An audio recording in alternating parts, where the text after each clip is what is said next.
Netcasts you love. From people you trust. This is Twit. Bandwidth for iOS today is provided by CacheFly at CACHEFLY.com. If you haven't settled into the cloud yet, we're here to help. Oh, that sounds comfy. Also, I'll show you how to be more logical. And plus, an app that's using AI to help blind people see. Ooh, it's time for iOS Today. iOS Today is brought to you by Tracker, a coin-sized tracking device that pairs with your smartphone and keeps you from losing your most valued possessions. Visit thetracker.com right now and enter the promo code iOS Today to save 20% off any order.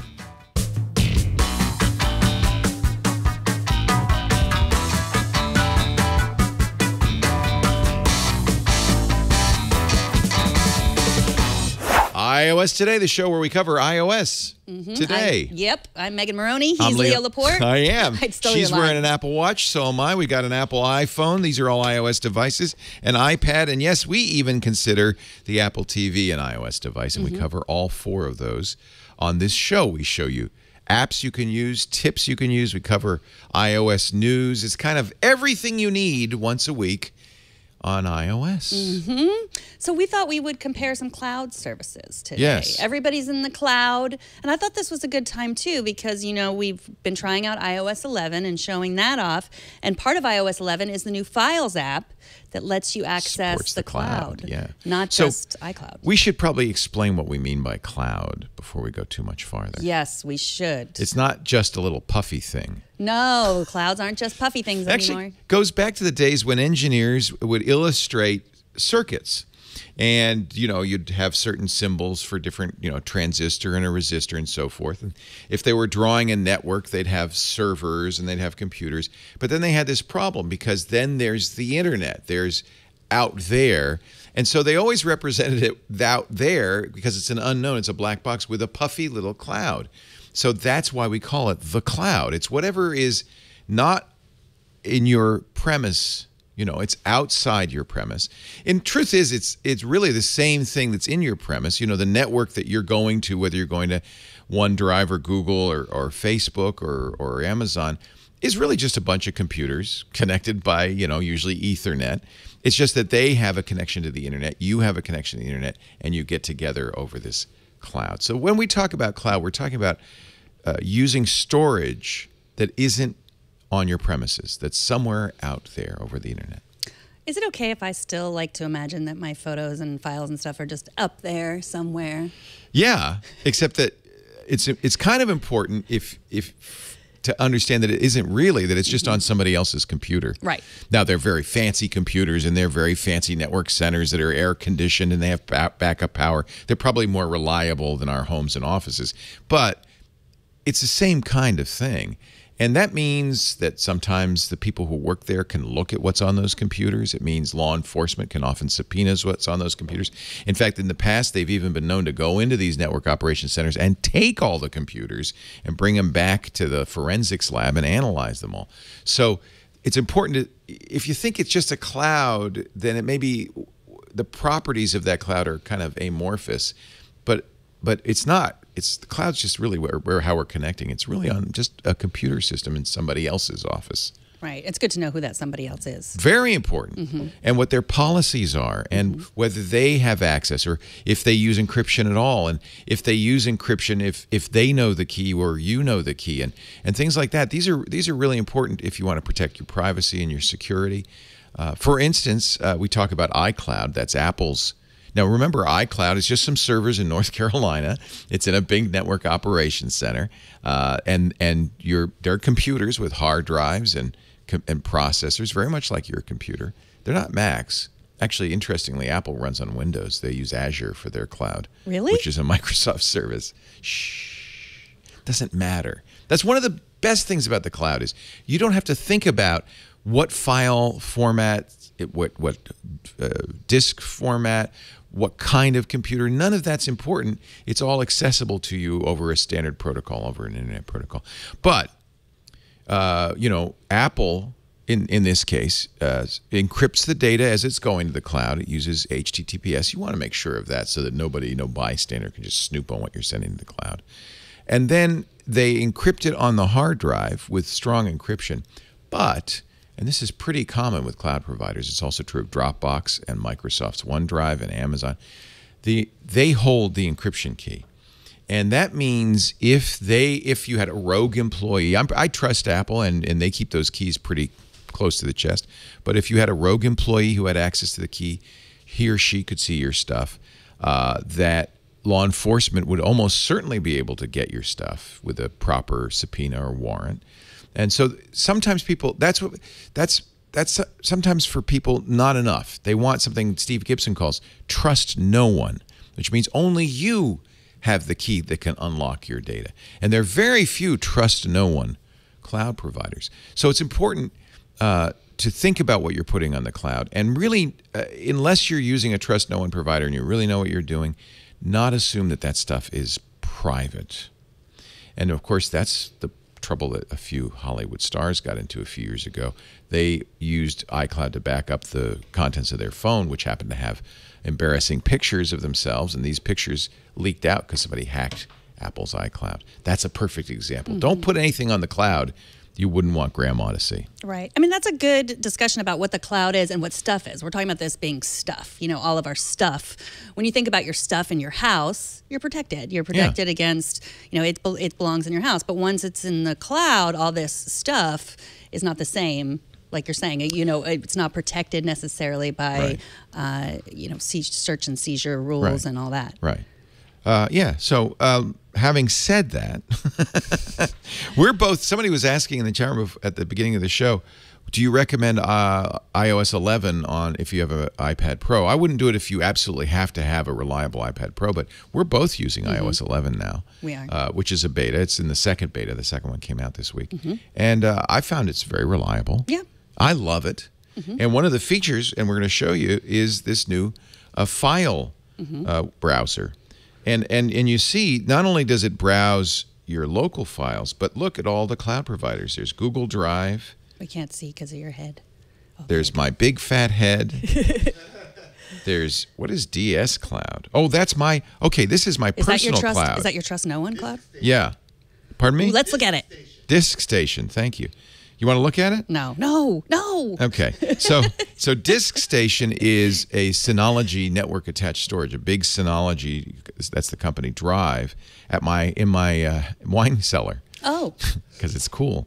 And so that is a kind of trust no one, right? I mean, as long as you know that the Disk Station software is secure and that you're transporting data to it secure, I can store stuff there that no one has access to. Law enforcement would have to come to me with a warrant. And that's good. The problem with iCloud and all these is, thanks to the Patriot Act, law enforcement can go to Apple with a warrant, and Apple can't tell you. So, your data could be seized by law enforcement without your knowledge. At least this way, I'd know. Here's OneDrive. That's the Microsoft cloud. Here's the stuff on my iPad. Here's Apple's cloud. Here's Dropbox. So right there, you see, and these are all things I have a account with, so I've turned them on. You also have the app, presumably, on your iPad, because I know that if you don't have, you won't see all those if you don't have the OneDrive app. Right. You won't see it if you don't. You'll only see iCloud until you download the Drive app. Here's another way to do a local cloud. This is the OS X server, which is inexpensive. I can't remember. I think it's $30 in the App Store. If you have a Macintosh, you can download this in the Apple App Store, install it, and run it, and use your Macintosh at home as the cloud. Now, you'll have to do some configuration with your router. This is probably like the Synology for more sophisticated people. But these are two ways built right in. I have the DS Cloud software on my iPad. That's why it shows up there. So that's not built in, but the OS X server is, that you can access your stuff and keep it private. What do you have in your? I'm just curious. What do you have in your file browser, Megan Morrone? I have the same. I don't have a DS. If you show my screen, Kevin, you can see what I have. iCloud, my iPad. I turned on OS X server because I thought, why not? But then when I tap it, it just does. That's because you're not running OS Right, X server. yeah. So you need to set that up and run it at home. So you might as well turn that off because it's just annoying because there's nothing there. Right. And I can also move it down if I want, get out of there. Google Drive is, of course, everybody's got, or most people have Google Drive. And I have OneDrive, and then I have Dropbox, but I haven't signed into that yet. But I just downloaded the app, so that's what it looks like. And then you turn it on, and it'll probably ask me to sign in. Oh, no, I guess I already did sign in. Yeah. So, yeah, that's what I have. I wanted to show you one thing real quick. Last week, I was complaining about this Studio Neat canopy and that I couldn't get to the dock without kind of sticking my finger in there. Many of you reminded me of the keyboard shortcut to get the dock, which works on OS X, and that is Option-Command D. This is bothering me, so I'm just going to do this a little bit here so we don't have the angle. Is that good? Yeah, so Option-Command D to get that.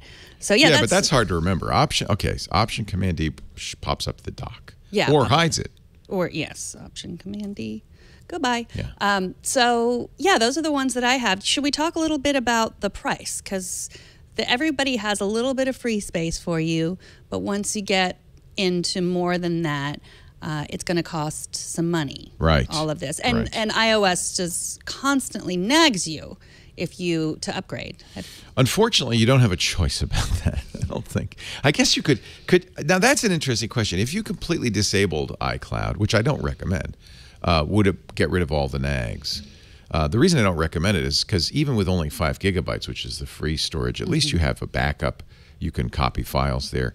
And most of the Apple apps like Pages and Keynote, the iWork apps, will by default store on the cloud. So I leave iCloud on. It's not. Here's another reason to use the cloud. So we've kind of been talking about backup, storing your photos and things like that there. Another reason to use it, though, is many applications will use it as file storage. And the reason you might want to do that, what if you're using Pages on your iPad and then you go home and you have a Mac, you could open Pages there and it would be able to see those documents. You could work on those documents from a variety of places. Now, that's only good if you're all Apple. Actually, that's not strictly true because you have iCloud access. You just don't have Pages. You have iCloud access on Windows. You could probably open the Pages document with Word or something like that. But that if you are a Windows user on your desktop, OneDrive will do much the same thing. That's Microsoft's solution. OneDrive also gives you a certain amount for free. 5 gigs. Same but as Apple. Many people have a lot more because you'll get, as with Google Drive, if you buy a Chromebook, you get 100 gigs of free storage with a Chromebook. If you buy some Windows machines, you'll get free storage off 100 gigs. In some cases, even more. I think I have a terabyte. With Office 365 subscription, you get a terabyte. Yeah. Now, they used to say it's unlimited.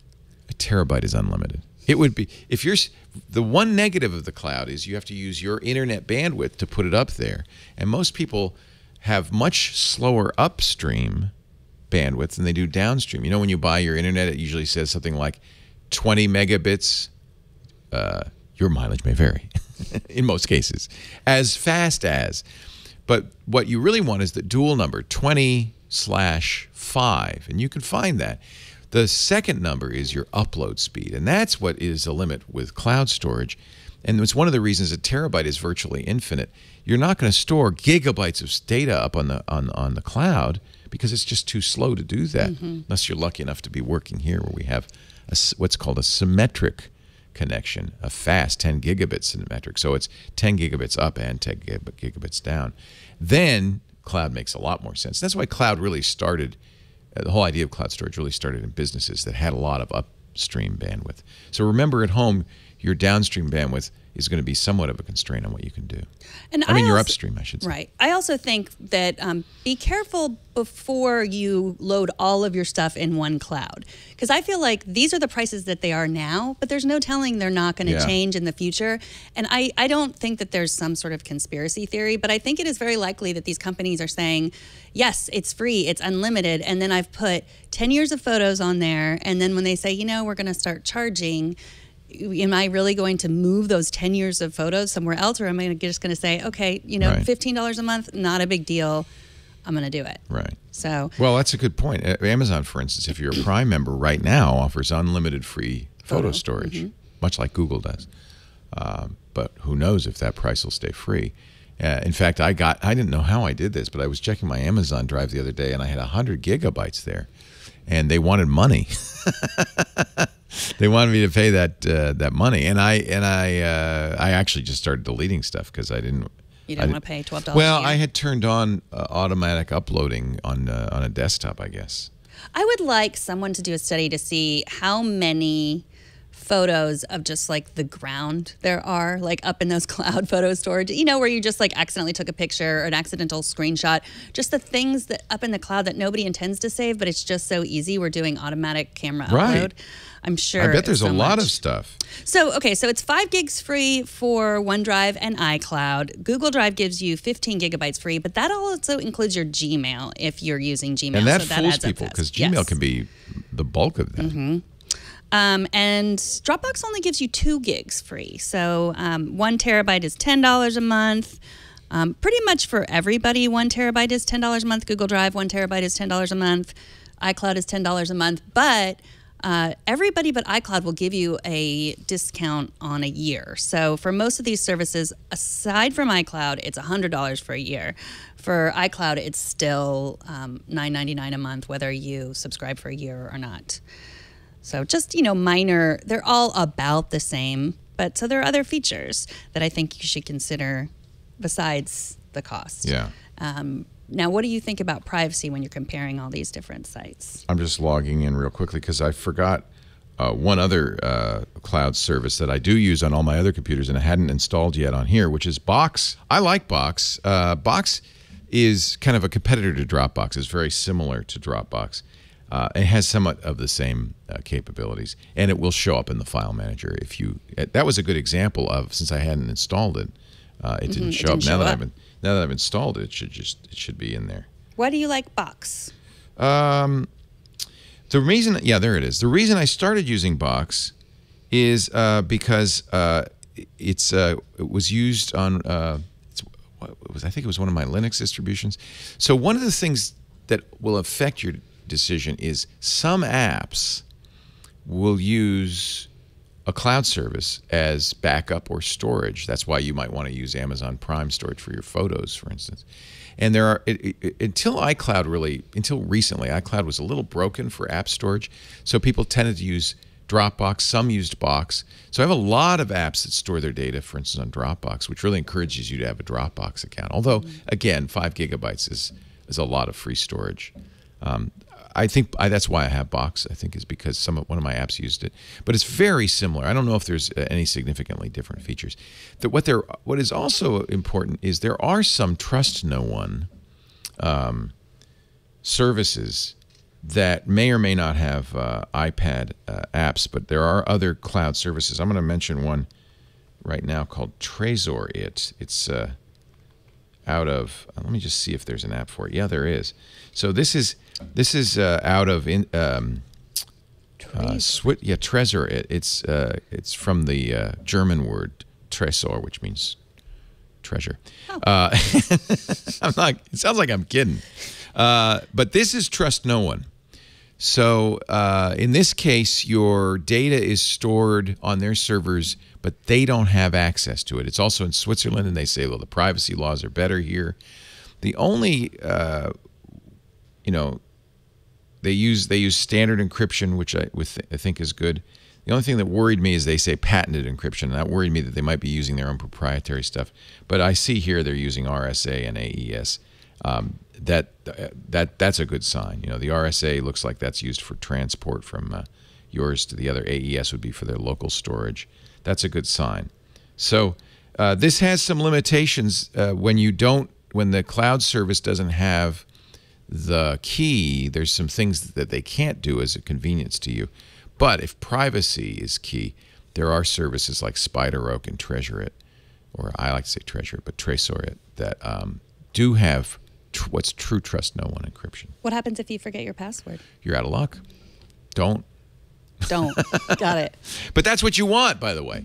And that's one way to test if they have your key. If you forget your password and you can ask them, oh, I forgot my password. Could you give me a new one? Or could you tell me what it is? That's a bad sign. There are a couple of things that will let you know that they have the key. But generally, you could just look at their terms of service and you'll be able to tell that. So I think like most average people, I mostly use cloud services for photos. Right. And it's a good idea to use more than one, because just in case one fails you.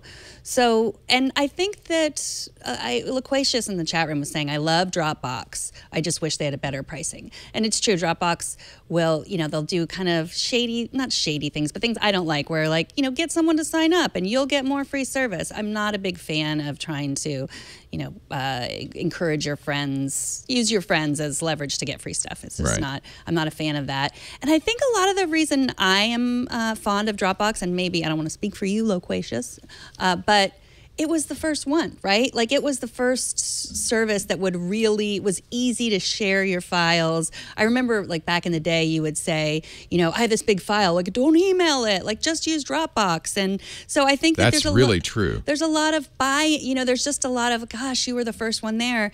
But then at the same time, it's expensive.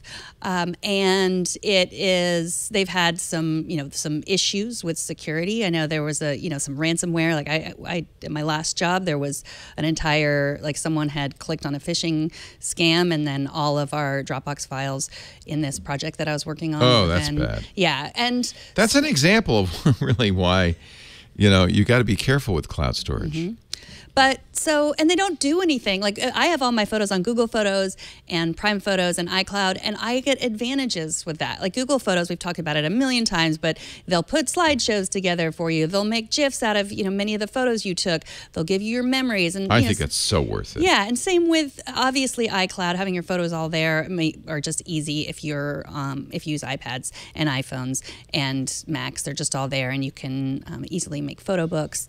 And Prime Photos is the same way. Like now I can play all my Prime photos on my Echo Show, which I just got. So, it's nice to have this screen in my kitchen that I just say, I'd say play my photos, and then all of my photos from a certain day or a certain trip will appear. So they're giving all these extras. So it's free. Plus, it's a little bit of extra fun stuff. But I mean, I'm talking about average people like you, people who do want to run their own home server, who have these giant files, people like John, who has 10 million episodes of Doctor Who that he wants to store somewhere. Everyone has different needs. Well, and that's why I would suggest... That was John with his episodes. Kevin thought we should see John in his That's scary. episodes of Doctor Who floating I thought there was around somebody the cloud. coming for us.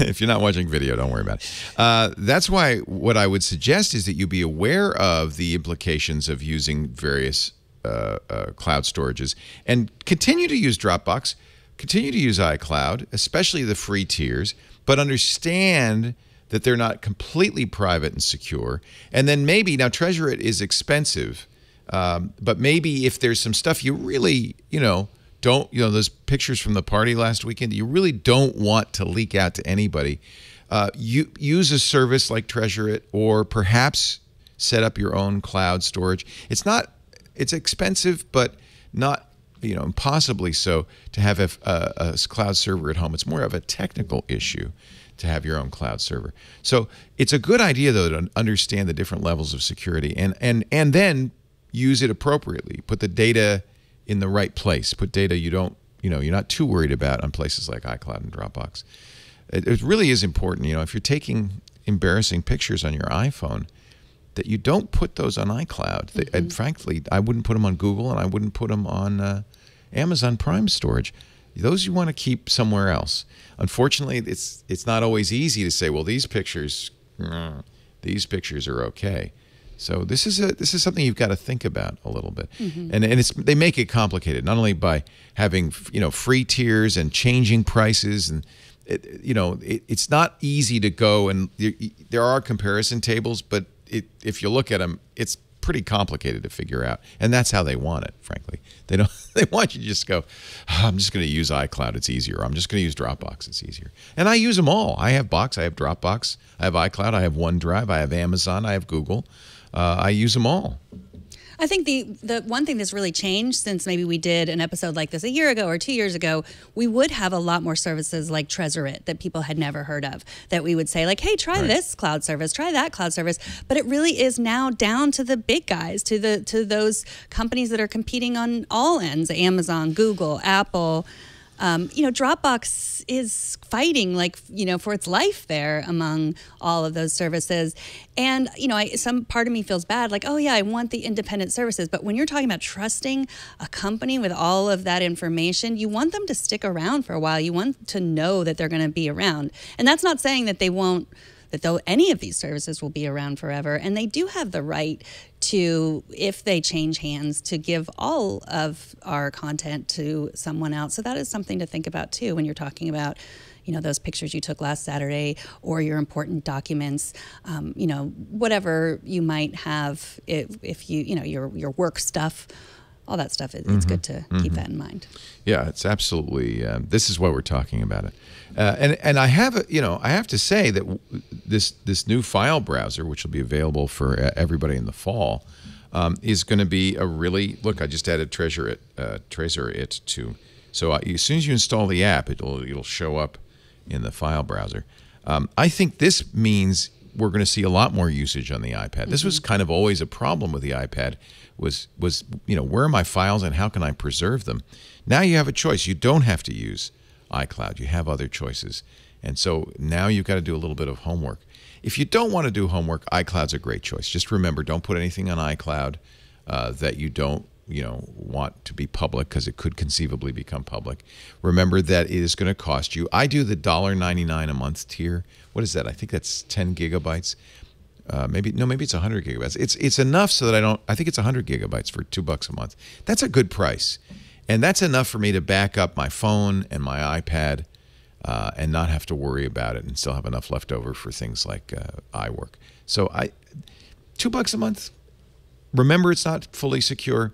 It just works with Apple stuff. I think that's a good choice. Yeah, 50 gigabytes for 99 cents a month. 50 gigabytes for 99 cents a month. So it's probably 100. I don't know how much. Yeah, I think I get 100 for $2 a month. 50's good too. Yeah. You start with the low tier, because and then when you fill it up, then they'll say, but it is a good idea to pay attention to what you're backing up to it, because you may say, well, I don't need to back up that old iPad, or you may decide to save money over backing up some devices. It's most important, I think, that you back up your phone. That's where all the stuff is that you're going to, especially pictures that you're going to want. Yeah, and then spend, before you gauge how much it's worth to you. Like if I spend an hour, figuring out what I'm backing up, deleting a bunch of stuff I no longer need, that might be worth it to you rather than going up to the next tier. Yep. So we're talking about losing our files, losing our stuff. You can lose your stuff in the cloud, but you can most often lose your stuff in real life. I don't lose my stuff. I use the tracker. Don't you love the tracker? This is the original. It's not actually original. Tracker started, I think it was a Kickstarter project a few years ago. They were the first Bluetooth tracker, or one of the first Bluetooth trackers, and they really are a great solution for anybody who is prone to misplacing. Keys are number one, right? But wallets, bicycles, anything purses that you value, attach a tracker to it. You pair the tracker to your phone, and then you know where it is at all times. I'll show you the tracker software because I've got it on my iPhone here. It gives you a map of where your stuff is. Oops.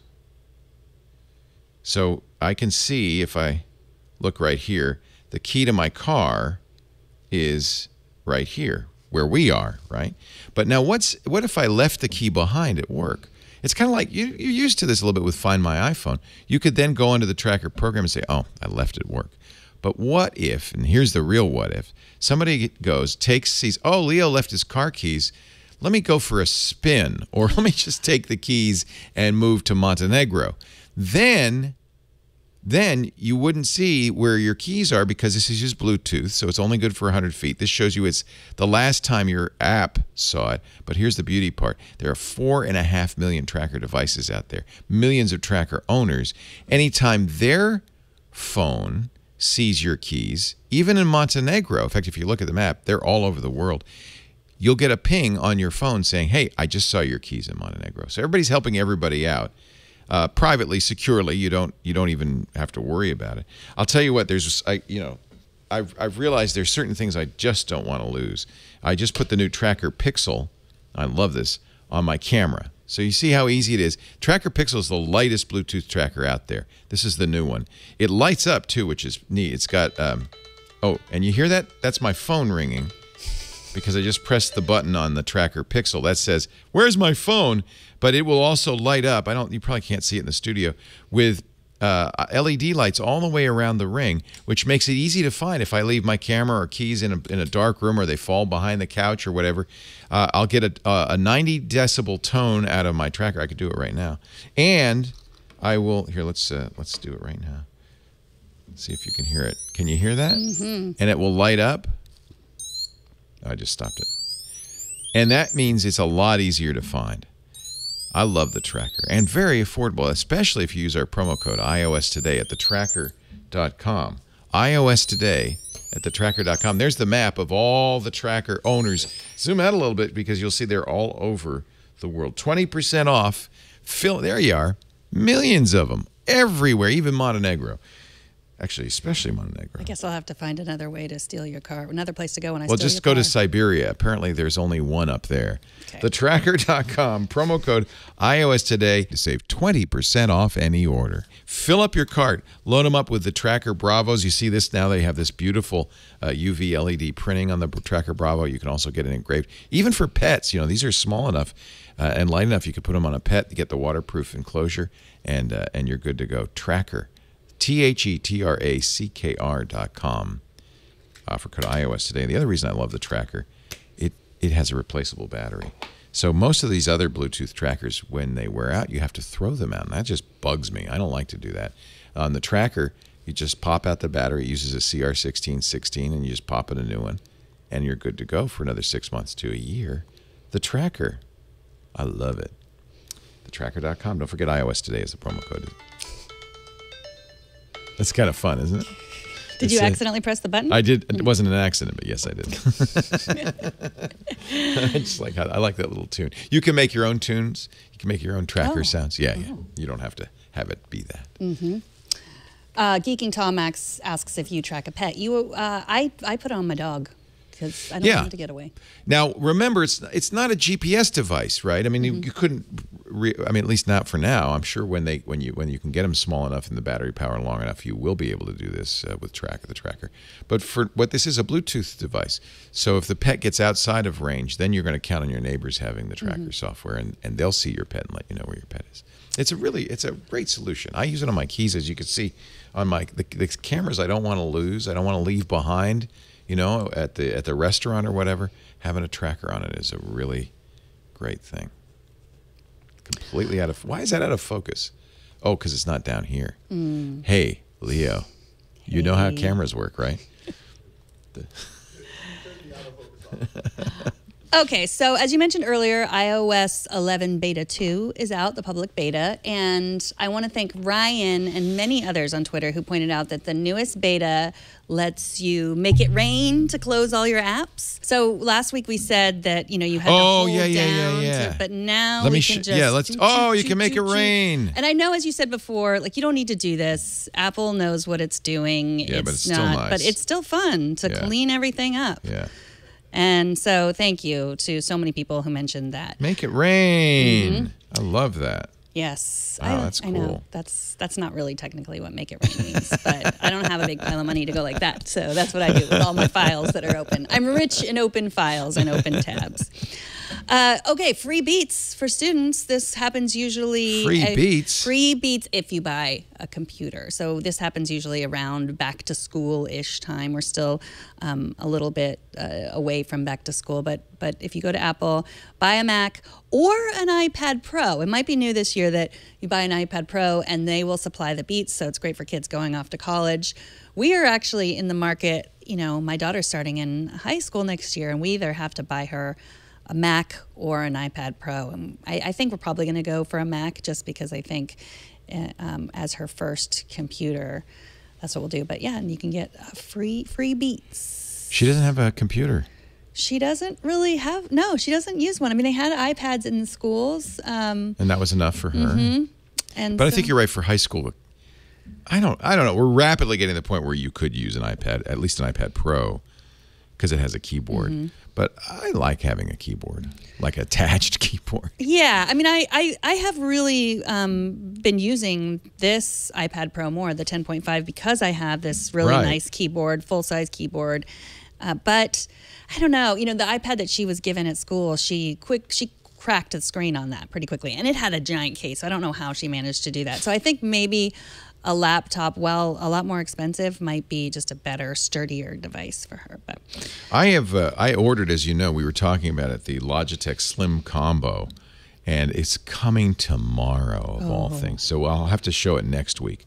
But this might, as you get better and better situations with keyboards and cases, this is a case with a kickstand, which I think is great, a loop for the Apple Pencil, a keyboard. It uses the smart connector, which means unlike yours, you don't have to charge the keyboard separately at all. You just charge the iPad and it keeps it going.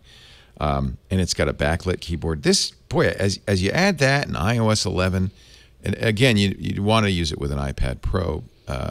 If you need the pencil, if people like to take notes in pencil, or they like to draw, or they're doing something in school that requires that, this might not be a bad choice. I mean, it's getting closer and closer anyway.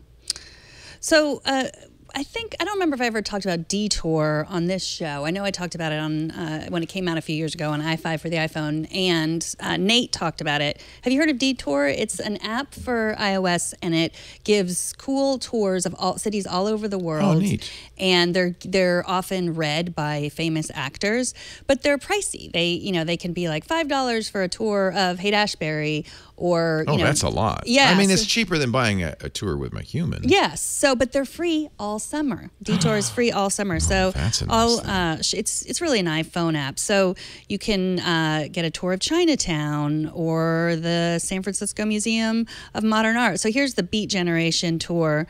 You can get it free. It has. Detour takers, you're in the right place.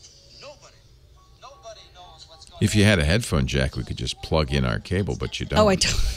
Dang. Wait, there's a naked man. Yeah, that's the Beat Generation. Oh, those hippies. So it's not just, obviously, San Francisco. It's Los Angeles, Portland, Chicago, Buckingham Palace. Wow. And here's some of the people that are reading the tours.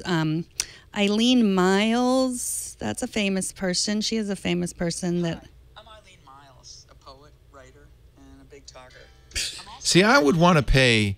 Somebody like that, I would want to pay. Right. I can understand charging if you're going to get a tour from, like, a poet. Oh, but what about a tour from John Perry Barlow? Of what, Montana? No, San Francisco. Oh, because, he was a songwriter for the Grateful Dead. He'd be a great person to...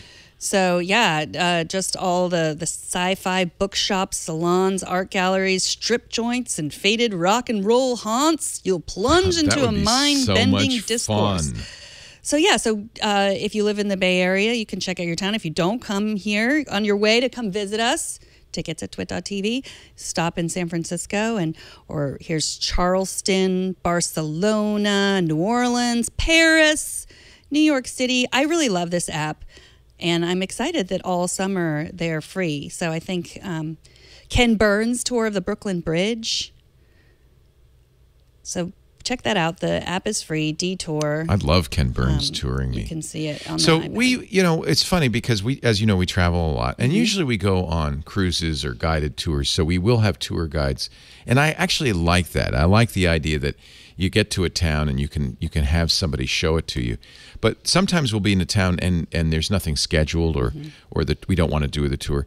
And there's a great website that's a lot more expensive, but it's called Tours by Locals, and that's kind of similar. It's a real live person as opposed to, an app. But I have to say that when you get a local or somebody who really knows what they're doing, taking you around town, that's a lot of fun. So I think take advantage of it while it's free this summer. I think this is the website for Tours by Locals. But you'll spend hundreds of dollars and then you have to tip them. But that's a in-person tour. We did one in Venice with a wedding photographer who lives and works in Venice, and what she promised was to give us some photography tips and then show us the best unknown photographic sites in Venice, and it was wonderful. and it was $500. So $5, I guess that doesn't sound like that much. Yeah, and some of them are cheaper than that, I think, too. But yeah, free all summer. Yeah, good. Okay, I have a stumper for you. Yep. I asked for some advice on Twitter, but I still don't think I have the perfect answer for David. David has a theater group, a high school theater group, and he had a question about a communication system for his theater group. So what he wants is he's got a bunch of kids running around, working on the props, getting the actors' makeup on, costumes, and he wants like a clear comm sort of system, like a mic, but he wants to use it on iPhone. Like they all have iPhones. He wants to be able to install it either on their school-given devices or on their iPhones. So I had a few suggestions for him. Also, a lot of them are, doing curtains and stuff, so their hands are full. So texting isn't the right. They want mainly voice. And so I had a few suggestions for him. One was Slack, which has calling now. It has video calling and audio calling.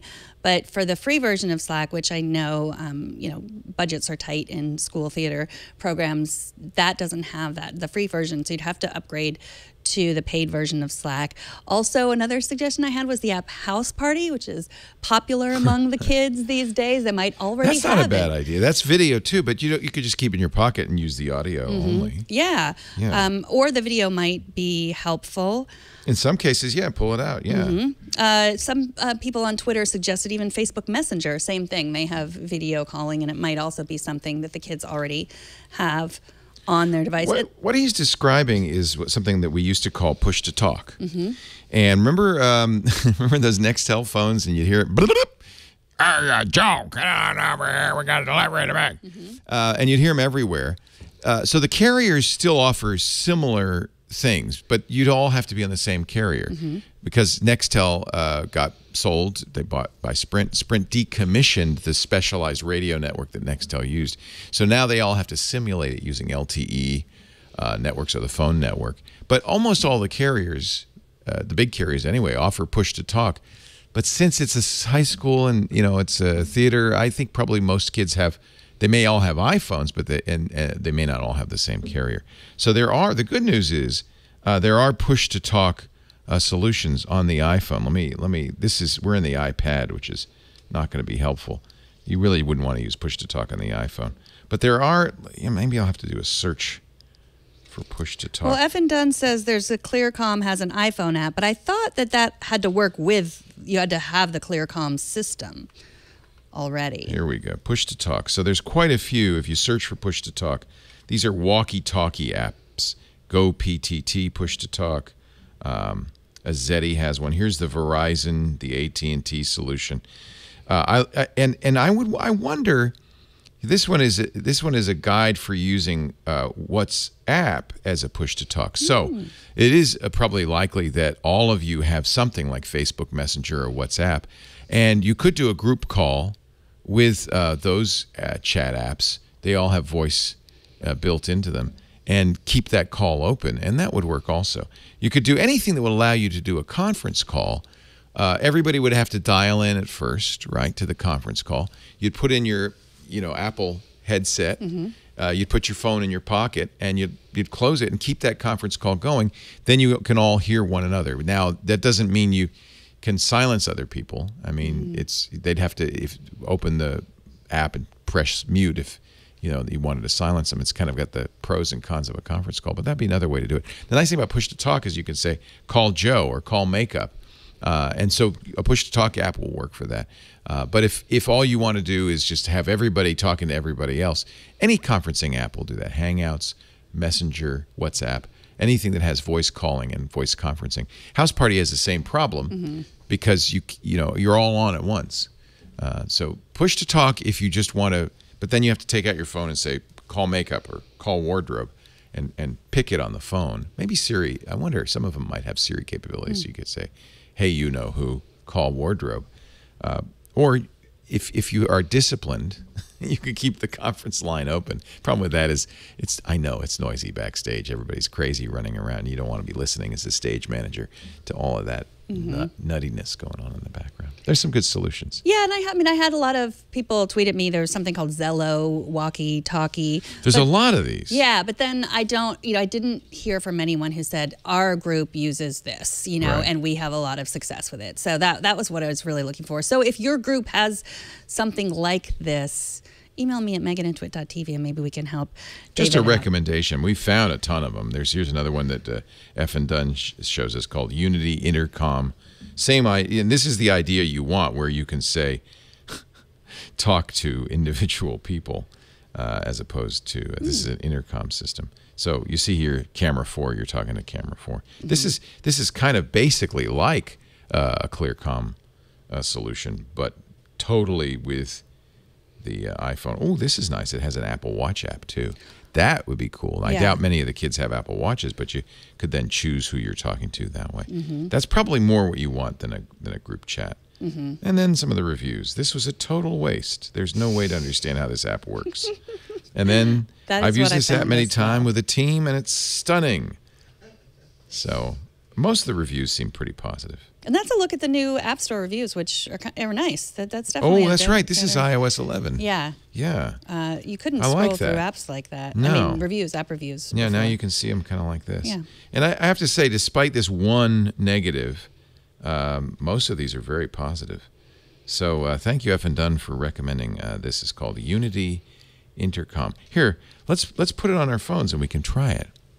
No, let's not. Okay. I can hear you perfectly well. You're right here. Okay, last week we had some problems with our Safari windows, our double windows. Do you recall? Yes. And so you came up spontaneously with a solution. No. No? I didn't. Somebody else did? Ewell did. He said dual Safari screens can be set up with Command N. Closing one Safari screen is Command W. So let's take a look at this. So Command W. Okay. Yes, submit that form. Okay, let's see. Command N. Command W. But how do you know which screen's going to close? That's a good. I'm getting lots of notifications It here. closes. So Command W closes open tabs. And this is very similar to what you were doing. Because remember, we just, or Ewell told us, which is just close tabs. Yes. And then when you close the last tab in a pane, it opens it up to the last. So I think most of the people who wrote in gave us similar solutions, which is you'll have a frame open. If there's tabs in it, just close all the tabs and then the frame will go away. Command. It feels like Apple, Command N. while it's still in flux, you might still have a finger swipe gesture that would. Yeah. Because you do with other apps, right? I mean, if I have two apps and two panes, I can swipe it, like that. I can swipe them away. So having to close, a tab is kind of a weird difference from the overall experience. See, if I have this open now, and I let's bring another app up into the. Maybe I can't do that with a control panel. Let's do the. Aren't I supposed to? There we go. Yes. Thank you. Okay. You kind of expect the behavior to be like this. Yeah. Even if it's two Safari panes, I still expect to be able to do this with them. Right. That's why I use Safari instead of Chrome. Right. And so the fact that I can't swipe it out like that is a little bit of a mystery to me. Remember, we can't do this anymore. It doesn't come from there anymore. It comes from here. That's going to take people. I know we're going to hear from people on that one. Yeah. They barely swipe right. I barely knew you. Yeah. Okay, Robert took issue with our criticism of Planet of the Apps. He says, I think you and Leo should give Planet of the Apps another look. I'm loving it. I'm especially awed by some of the things these app developers are coming up with. The stories behind these apps. I'm hugely impressed. I think the idea is absolutely great to highlight app developers in their process.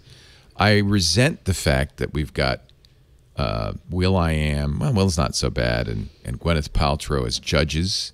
I resent the whole idea of judging. And frankly, I just think it's stupidly produced. And I am not alone in this. Apple is widely being criticized for this.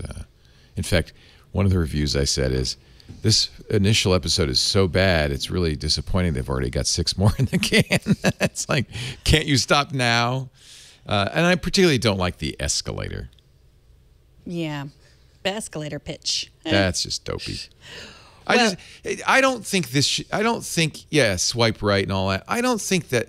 Remember, we did a show like this called I'd Fund That, where we would bring on people with Kickstarters, and we'd have a panel of judges deciding whether it would be worth putting money into it or not.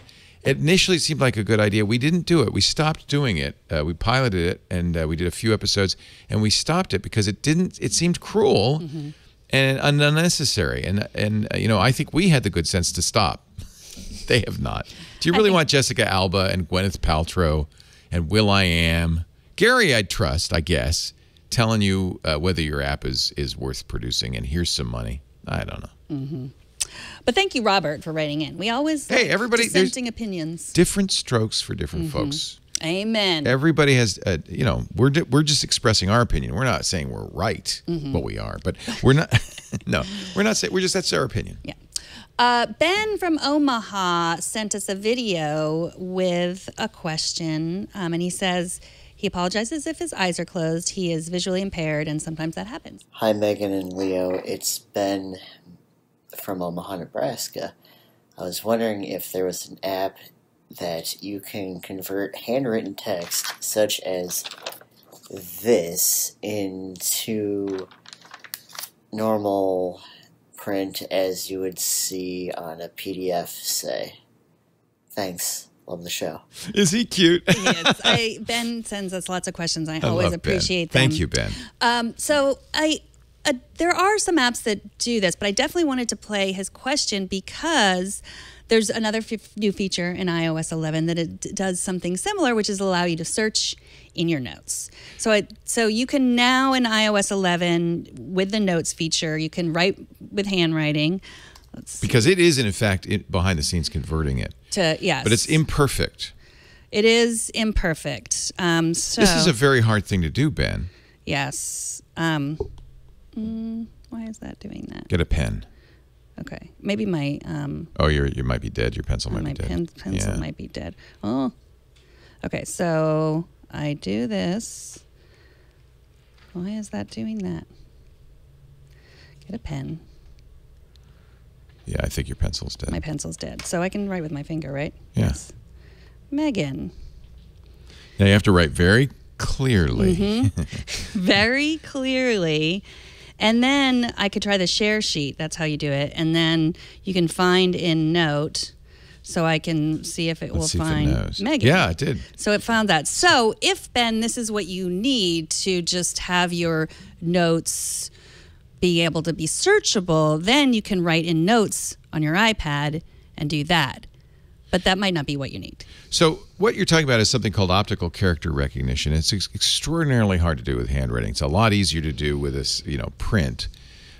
If, Ben, what you want is to take a piece of paper you've written on and OCR it, you're going to have very poor results. For some reason, if you use an app, and there are many apps that do this on iOS, and take notes in the app, many of the note-taking apps will convert it to text. Evernote has a feature that will do that. The reason clearly, in order for Apple to search through your handwritten notes, it's done it. It doesn't want to show you the results because it does it so imperfectly. Because handwriting's hard. Everybody writes letters differently. The more clearly you write, especially if you block print, the more likely the OCR will work. And there certainly are OCR apps that will let you take a picture of a page and scan it in. I just think you're going to be disappointed. But if you look for OCR, and you'll find a number of these, you can use your camera on your iPad and take a picture of the notes.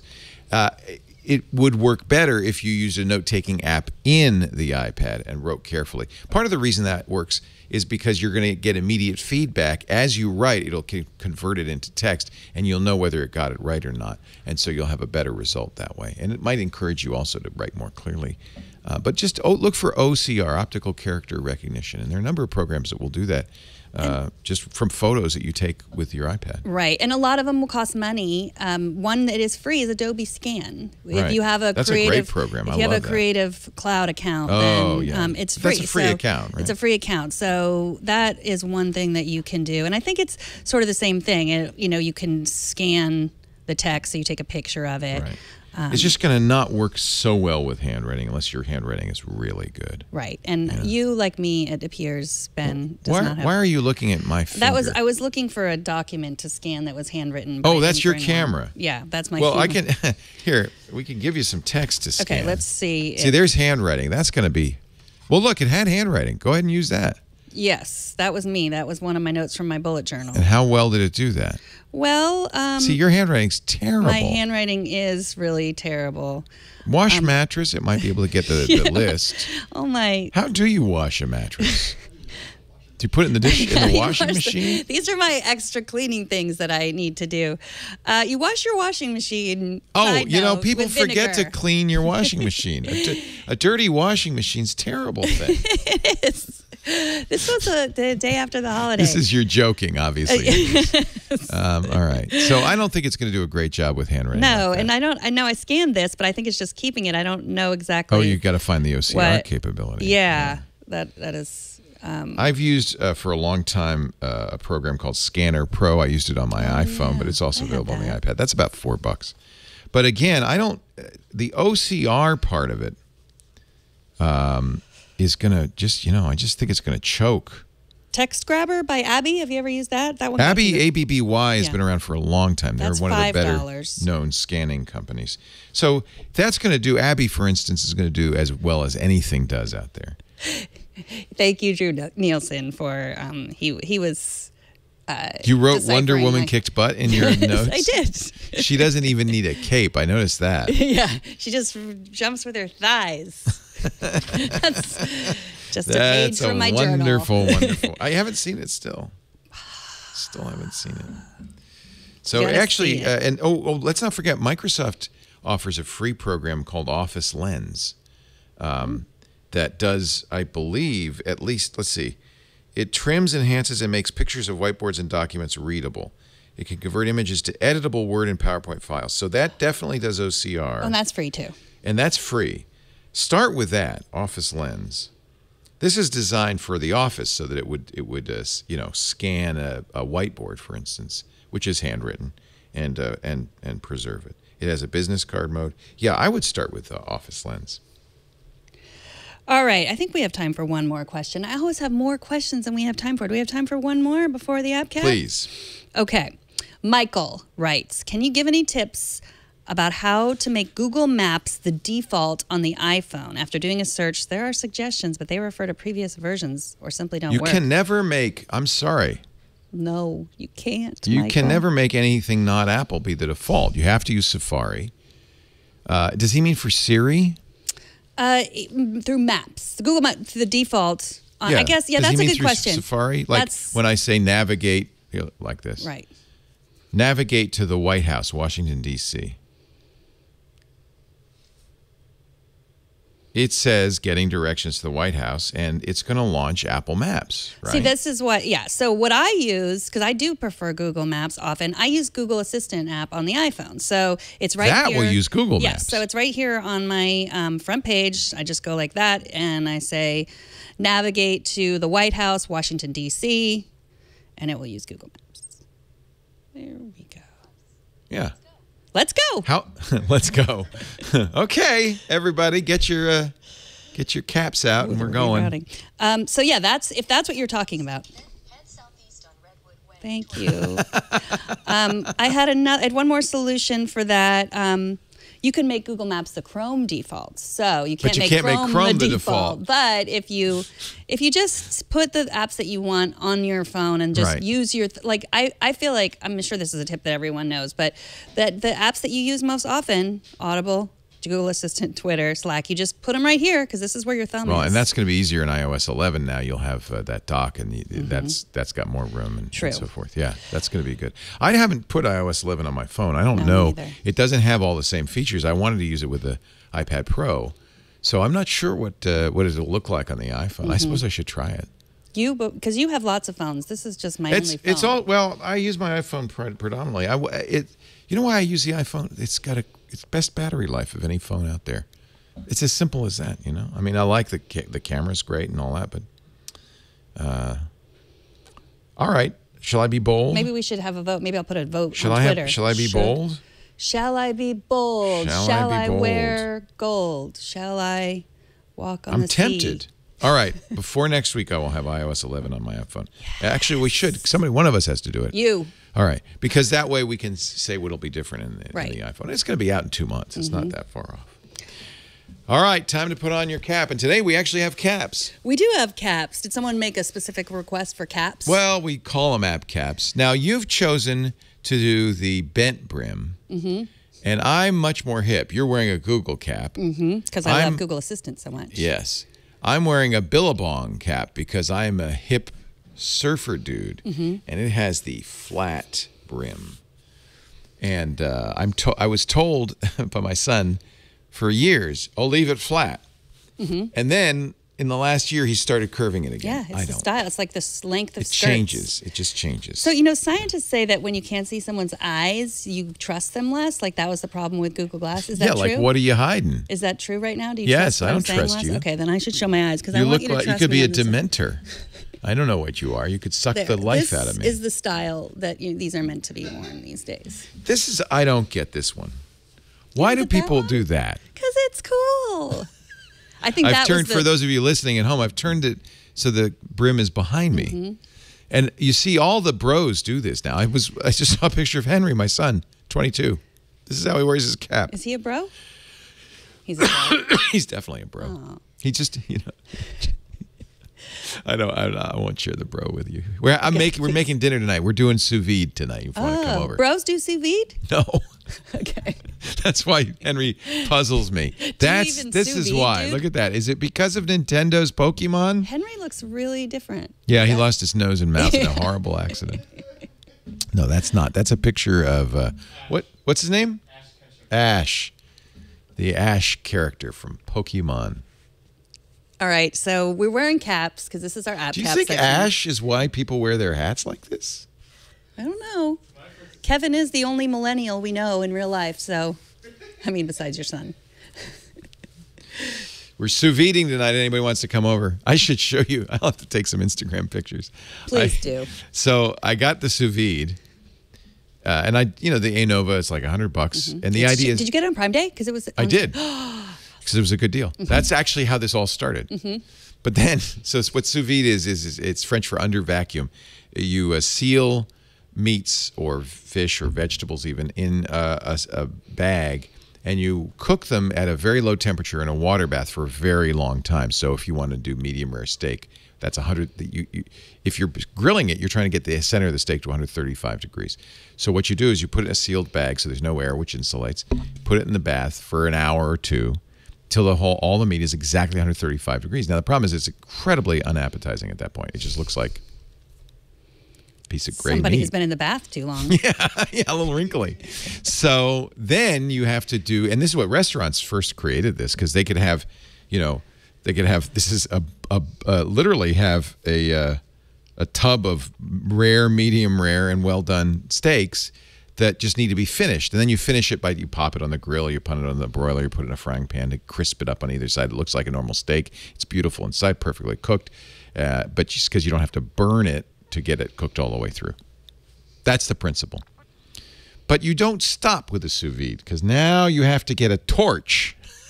So I have this giant torch that you could use to sear the stuff. Or be in the Olympics. And then you have to get a vacuum sealer. And then by the time Prime Day ended up costing me hundreds of dollars. That's how they get you.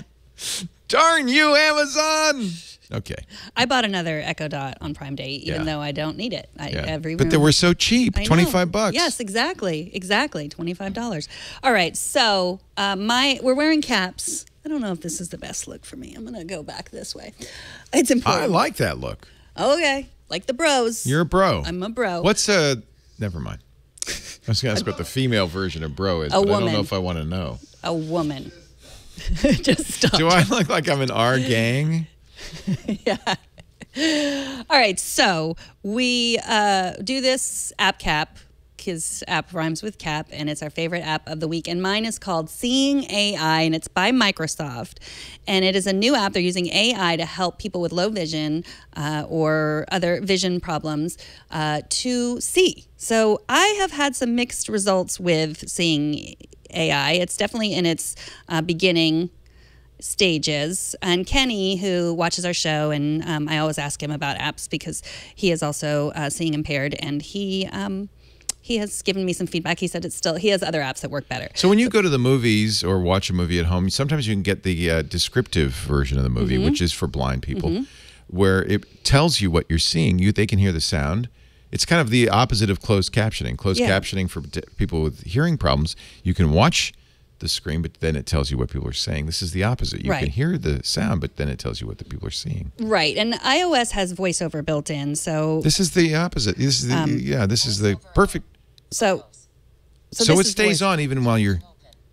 So if I wanted to like read my Twitter or, can you hear that? Yeah, but that's voiceover. Yeah, that's voiceover. But I'm going to turn voice. So do you use voiceover in conjunction with seeing AI? That is a good question. Or does seeing AI just works on its own? Seeing AI is supposed to work on its own, but I haven't gotten it to speak yet. I have gotten it to use the AI to show me. So, like, I'm looking at you. I'm taking a picture of you. The way they say you look like you run a diner. So So it took a picture of you, and then it says 54-year-old man wearing a hat, looking happy. Oh, but notice I took 6 years off my age because I was wearing the hat sideways. Yes, yeah, exactly. Because we did this before, That's and you were like a 67-year-old man. Awesome. So that is pretty amazing. And let's just take a minute to think that a computer knew you were a 54-year-old man wearing a hat. I'm actually blown away. Do it without the hat. Just see how old it thinks I am. All right. And then if I take off my tie, I bet it takes a couple years off too. Let's see. No, be sad. Oh. Okay, now I'm sad. Let's see if it knows I'm sad. 59-year-old man looking sad. Oh, it took like 4 years off for the cap. So this is. Let me try it without a tie. I just have to. I have to see what it's doing. And I'll pop my collar. That's all. No, nothing else comes off though when we're doing this. Okay. That's the Rico Suave look. Okay, so you're looking neutral. It has some work to do. I think that is not your neutral look. But okay, so this is all. What would you? I mean, what word would you use to describe that? I mean, that's not even describable. Whatever is going on there. It's true. It did get the age right though, which is it's really very good on the age. I would say. I don't know what I would say you are. It's probably based on the white hair. No, but the neutral look. But okay, so all fun and games aside, yes, you can use voiceover to say that's Twitter, that's Audible, but to be able to say like that person is scared, that person is angry, that's really that great person stuff. is, this is really useful. I think that is so fantastic, and people use it walking around town. They can, it's really great. This is called. Is it free? How much is it? It's free. It's called Seeing AI, and it is supposed to read this. And this is from Microsoft. Yes, and all of the help videos are done by one of the engineers who is seeing visually impaired. So they had this. Remember, they've had this thing where it would say what how old you are. They were obviously gathering more data for this. That's great. Yes, exactly. So you can look at a document with this. You can look at a How old does it think you are? Have you tried that? Here, take a picture of me with the hat on. And then you don't have to say if it's right or not. How do you press? How do you take a picture? The camera is on the side. Do you see the camera icon? Oh yeah. 33-year-old woman. No, it does not say wearing that. a hat, looking happy. Really? That is awesome. Oh, thank you so much, Microsoft. That is. Oh my goodness. I'm going to buy some Microsoft stock. I'm guessing that they just automatically subtract a few years on everything. 11. Don't want to make anybody unhappy. That's really good. That's great. Yeah. So you can also, what you can do is you can take regular pictures. I could take a bunch of pictures of you so that it would recognize you. And then when I held it up, it would say, that's Leo. Oh, nice. So, yeah. We're getting really good at this. I think this is an interesting advance now. And you're seeing it all over the place. I got those new Nest IQ cams that recognize people. And then you could say, no, those people are okay in my house. Those people, I don't know who they are. And it will tell you from now on. I love that. What's your app cap? Oh, I stole this app cap. Steve Gibson sent me an email last week, after the show last week, after Security Now, saying, oh, you got to try this new game. I love it. I'm loving it. And he's not on till later this afternoon, where he'll probably talk about this game. So, Steve, I'm sorry. I'm going to steal this from you.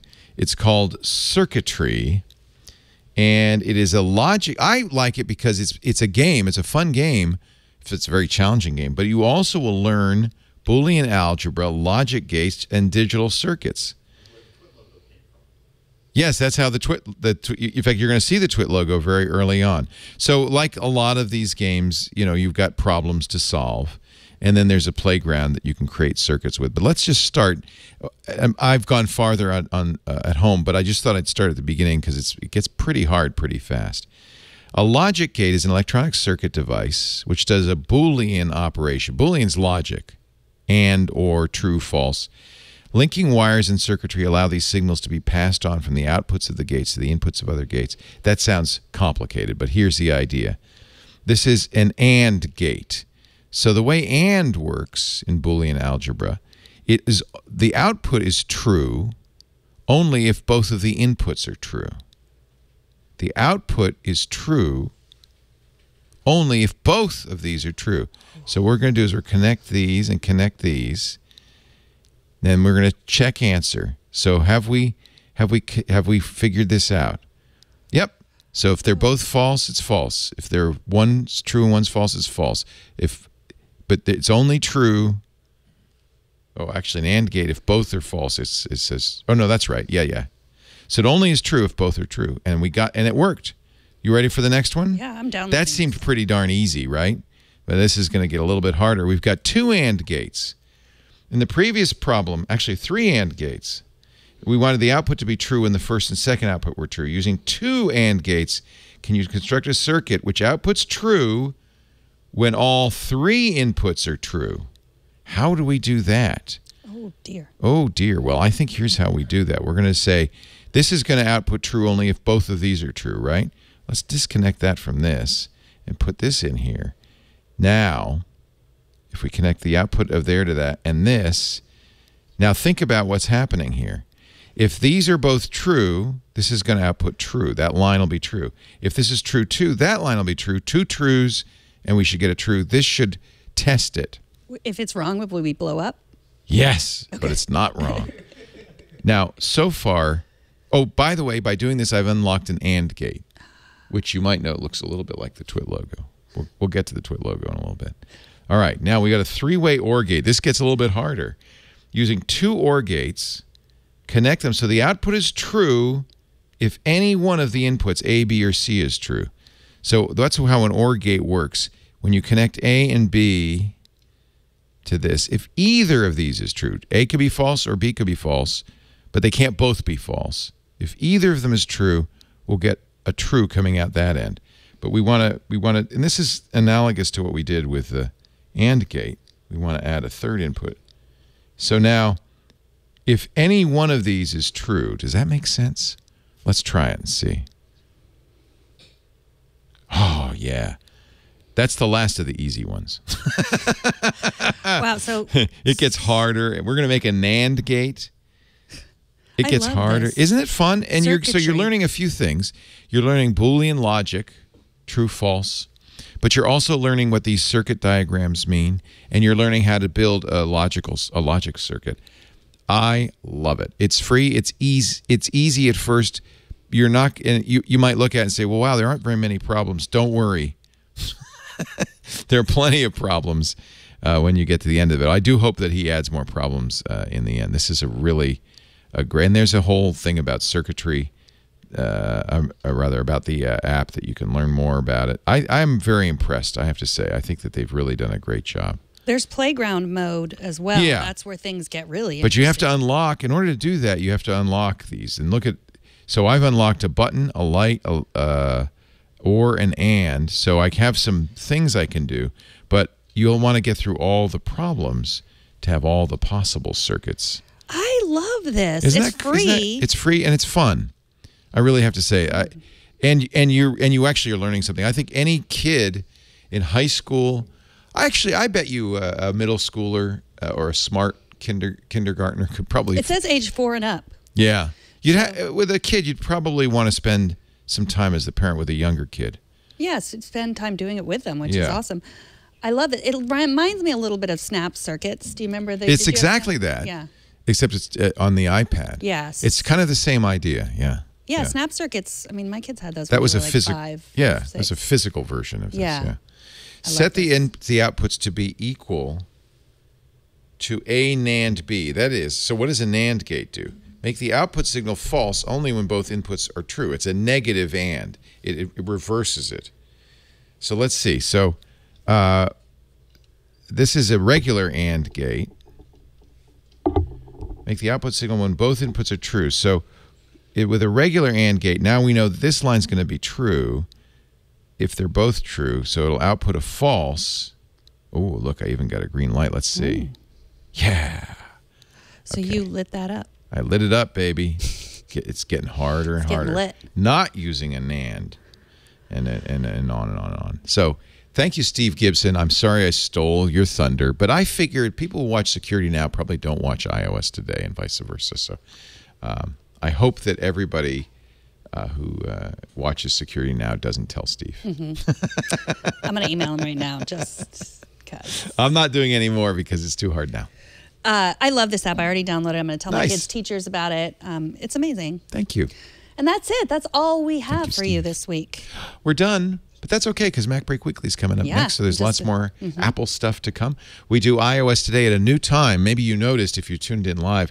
We're now at 9 a.m. Pacific on Tuesdays. That's noon Eastern time or 1600 UTC at twit.tv/live, or you can listen to it there, or you can watch it later after the fact. But if you watch it live, would you do us a favor? Join us in the chat room, irc.twit.tv. Then you're part of that whole live viewing community. Of course, every show we do at Twit is available on the internet. Just go to twit.tv, our website, in this case, twit.tv/iOS. Or whatever program you use to subscribe to podcasts, use that. And subscribe to iOS Today. That way you won't miss an episode. So thanks for joining us at our new time. If you're live, if you're not, thanks for listening. And come back soon. We'll see you next time on iOS Today. Bye-bye. I flipped my lid.